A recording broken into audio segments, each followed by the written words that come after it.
Welcome back to Business and Politics. We're talking to Mr. Policarpio of PEPA in BDAP. Yeah. You said before the break that the Filipinos are reading culture, right? Right. And I would agree with that. But where do you think the problem is? Because I'm coming from a newspaper's publisher's perspective here, right?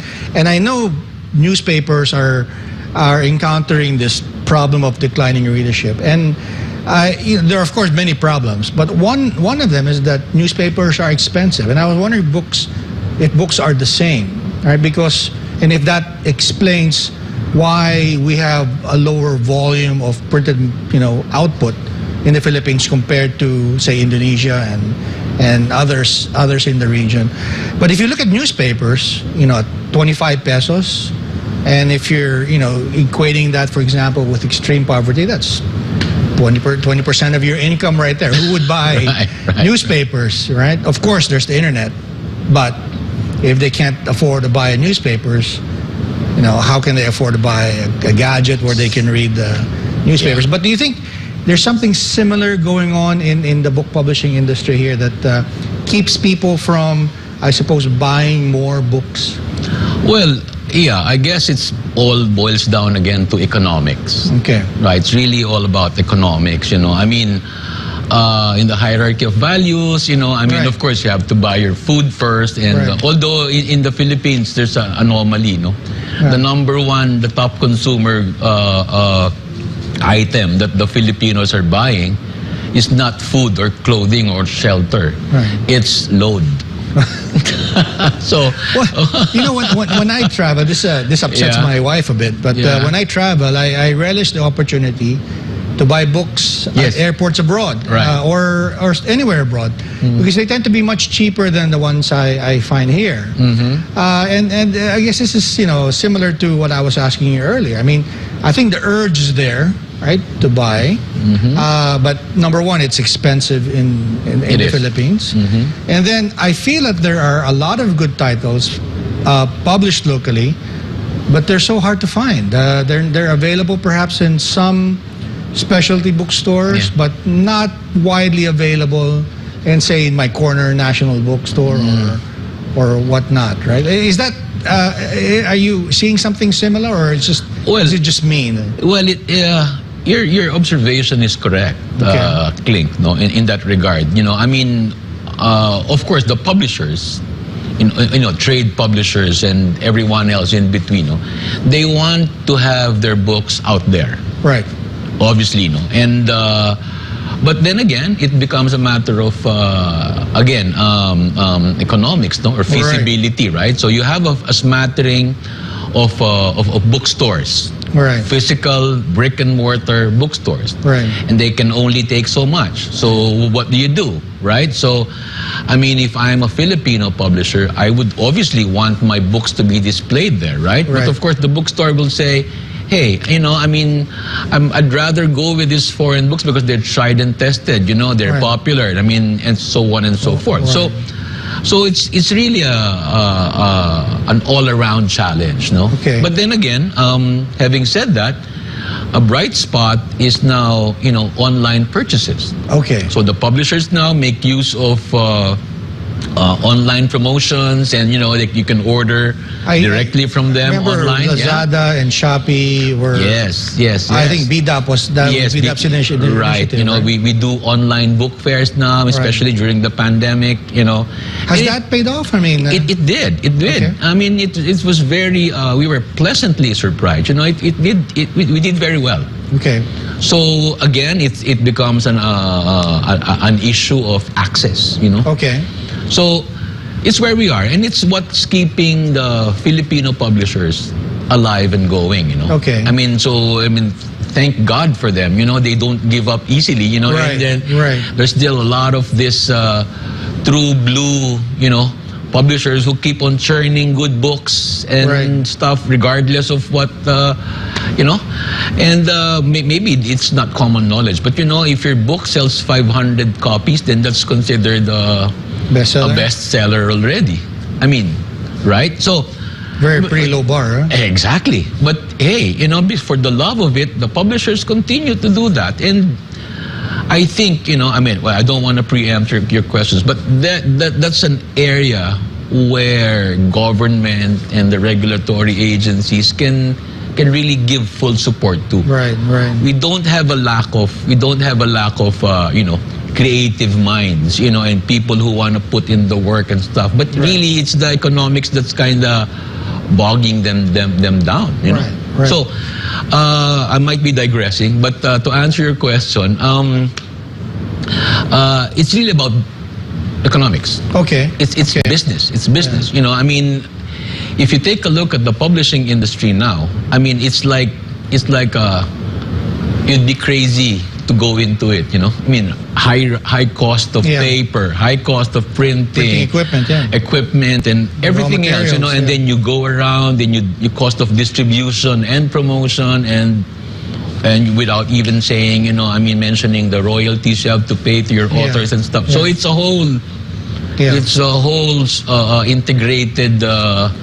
How is the sector structured? Because there are two broad categories of books, right? There are the trade books, which are the fiction, non-fiction, the things that we like to read for leisure, and then there are the textbooks, right? That are meant for schools, for educational purposes. Are there publishers that focus exclusively on one category, or to achieve that economic scale that you're talking about, do they tend to do both, or do they have to do both, or what is the general arrangement or organization for publishers? Well, yeah, you said it correctly. There's two general categories: trade books and textbooks or educational resources, materials. Now, the trade books, they try to get into the school market. Okay. By way of, encouraging the schools to say, okay, these are supplementary reading materials. Okay. Our books are very good materials for you to require your students to read them or put them on your library so the students can have access to them, right? So, because obviously the school market is, is a viable market. Okay. Right? So you need they're institutional buyers. They're institutional buyers, and and even the libraries as well. So that's the thrust of even the trade publishers. Trade book publishers. Now, for obvious reasons, the textbooks naman, they say, okay, that's really what they're after. I mean, they create textbooks, so they serve the schools, both public and private. Right. And if you do it correctly, there's volume there. Right. So it makes more sense in a way, from a business sense. It makes more sense to. It can sustain. The business, And then some of the educational publishers, they can do on the side naman. Right.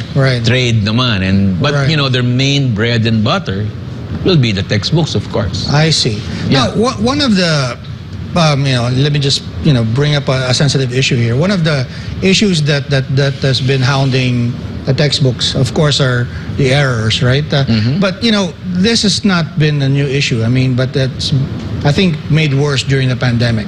Yeah.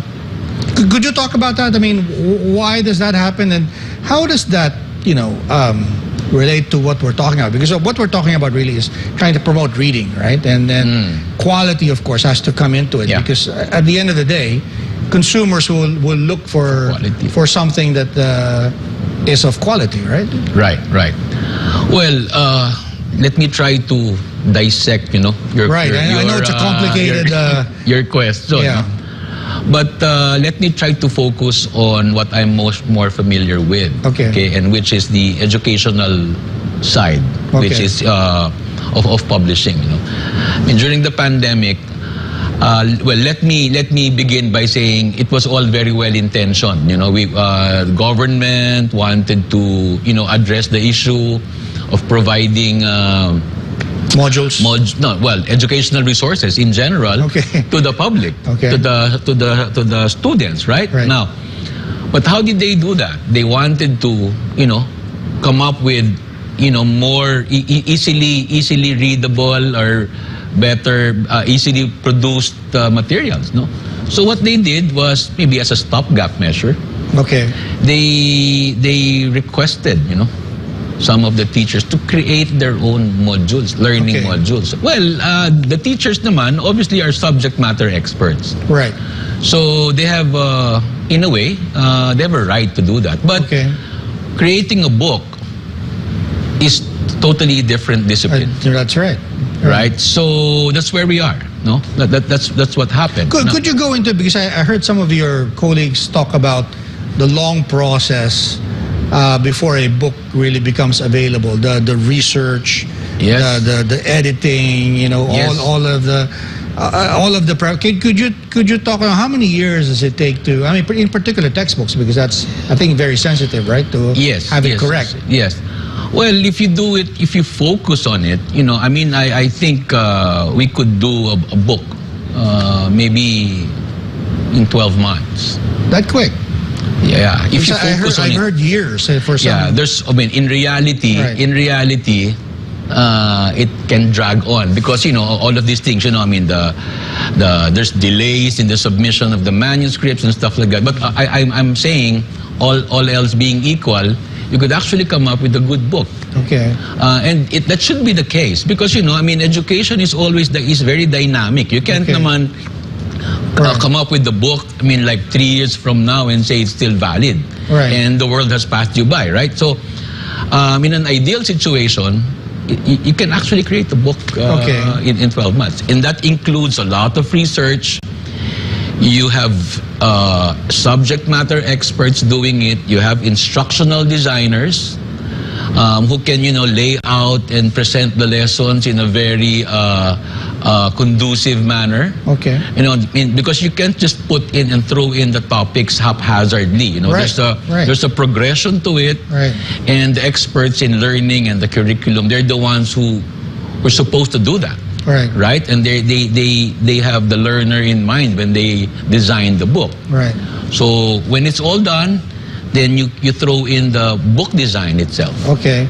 The graphics and, how many pages. And, you also have to consider that because you only have a limited time in a year, in a school year. So you have to make sure that your pages are just the right amount so they'll be utilized for the whole year.